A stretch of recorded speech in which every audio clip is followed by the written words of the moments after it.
উড়ো ইমেলে পড়ল শোরগোল। কলকাতা সহ বহু জেলার আদালতে আরডিএক্স রাখা, চলছে তল্লাশি। এই সময়ে আদালতে এসআইয়ের কাজ চালু হওয়ার কথা, কিন্তু এই সময় একটা উড়ো ইমেল আসলো যে আরডিএক্স রাখা আছে আদালতে। এর কারণটা কি? অনুমান এটা হতে পারে এসআইয়ের কাজ ঠিকমতো করতে না দেওয়ার জন্যই এটা করা হয়েছে। যদি তাই হয় তাহলে কারা করতে পারে এটা অনুমান করা যায়। কি? এসআইআর এক কথায় মানে ভোটার ভেরিফিকেশন, ঝাড়াই বাছাই। এটা কে দিতে চাচ্ছে না, কার অনিচ্ছায় এগুলো হচ্ছে আপনারা অনুমান করতে পারছেন আশা করি।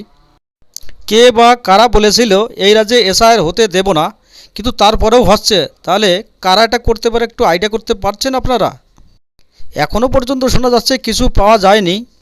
এটা ভয় দেখানোর জন্য এটা করা হয়নি তো? অনেক জল্পনা কল্পনা, তবে সঠিক তল্লাশির পরেই জানা যাবে।